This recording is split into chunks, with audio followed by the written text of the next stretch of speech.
আমি বিজেপিৰ লগত ভিতৰুৱা বুজাবুজি আছে নেকি নাই যদি বুজাবুজি থাকিলে হয় মই এনেকুৱা ভিক্ষাৰী হ'লে নহয়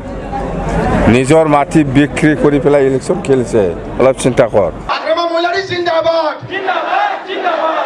যুবরাজ বসুমতারি জিন্দাবাদ জিন্দাবাদ জিন্দাবাদ প্রমাণ লাগে নাম নাম নাম নাম প্রমাণ তো জিন্দাবাদ জিন্দাবাদ জিন্দাবাদ মই আজি বনগাঁও সমষ্টি মথামগুৰি সমষ্টি ইয়াৰ পিছত গয়বাৰী সমষ্টি ইয়াৰ পিছত খালেংদুৱাৰ সমষ্টি চাৰিটা সমষ্টি মই ঘূৰি পেলাই আহিছোঁ লাষ্ট সেইটো বনগাঁও সমষ্টি মুঠতে চাৰিটা সমষ্টি মিটিং কৰি পেলাই মই যিখিনি ফিডবেক পাইছে বেয়া নহয় মই সুধিছোঁ মিটিঙৰ সময়তো মই সুধি লৈছোঁ বা মিটিং শেষ হোৱাৰ পিছতো মই বহুত মানুহৰ লগত মত বিনিময় বা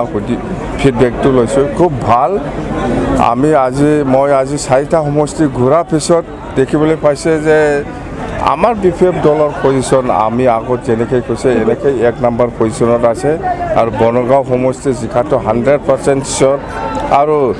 এই লোকেলৰ বনগাঁও সমষ্টিৰ গাৰ্জেন বা সকলো জাতি জনগোষ্ঠীয়ে চবে কৈছে যে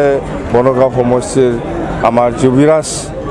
বসুমতাৰী ডাঙৰীয়াক EM দিব লাগে বুলি দাবী জনাইছে মই দিম EM দিব যুৱৰাজ বসুমতাৰীক মই EM দিব যেহেতু 100% জিকাটো আজি চিয়ৰ বুলি আমি ক'ব পাৰিছোঁ মানে আমি বনগাঁও আগৰ পৰাই আমাৰ বিপিএফ দখলত আছে সেইটো বেলেগ দলত নাযায় এইবাৰো আমি জিকিম যুৱৰাজে জিকিব আৰু আমি কৈছোঁ যে বিপিএফে সঁচাকৈ আমি ভাবাতকৈ বেছি চিট পাবলৈ গৈ আছোঁ আৰু 26 তাৰিখৰ ৰিজাল্ট হ'ব মুঠতে দুৰ্গা পূজা শেষ হোৱাৰ পিছতে আমি চৰকাৰ পোৱাটো খাটাম আৰু চৰকাৰ বনাইলে আমি সকলো জাতি জনগোষ্ঠীৰ যিবিলাক সমস্যা ইয়াৰ ওপৰত আমি নজৰ দি পেলাই সহায় কৰিম কাম কৰিম বুলি প্ৰতিশ্ৰুতি দিছে কথাটো বেংগলী সমাজৰ যিটো সমস্যা আছে বা মুছলিম সমাজৰ যিটো সমস্যা আছে সেইখিনি সমস্যাৰ ক্ষেত্ৰত আমি স্পষ্ট কৈছে চৰকাৰ আহক আপোনালোকক আইনগতভাৱে যিখিনি সহায় কৰিব লাগে আমি বিপিএফ দলে কৰিব আৰু আদিবাসী আৰু কোচ ৰাজবংশীসকলৰ যিটো সমস্যা জনজাতিকৰণৰ ইয়াৰ ক্ষেত্ৰতো আমি যিটো লেটাৰ অফ ছাপোৰ্ট বা NOC দিব লাগে আকৌ সেইটো আমি দিম বুলি কৈছে মুঠতে বিপিএফ হিচাপে BTC অঞ্চলত যিমান জাতি জনগোষ্ঠী আছে যিবিলাক সমস্যাত ভুগিব লগা হৈছে আমাৰ BTC বাকী ৰাইজে সেইটো আমি সমাধান কৰি দিম সেইটো হ'ল মাটিৰ সমস্যা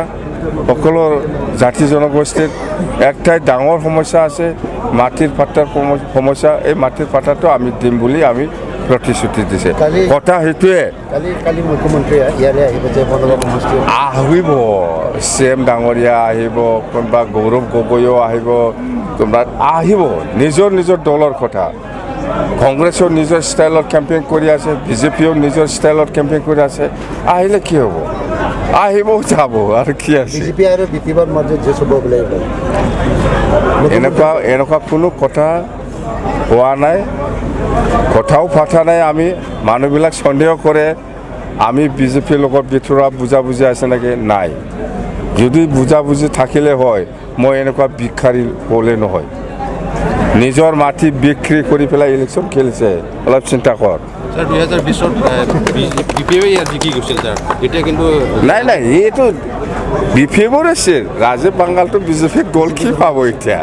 কি পাব যাবা সি হাৰিব স্যাৰ ভোট বিভাজন নহ'ব ভোট কি বিভাজন আমাৰ বিপিএফ দলৰ ভোটটো কোনো দলত নাযায় বিজেপিতো নাযায় কংগ্ৰেছতো নাযায় কোনো দলত নাযায় বা UPFতো নাযায় আমাৰ ভোট আগত যেনেকৈ আছে এনেকৈ আছে বাঢ়িছেহে দেই থেংক ইউ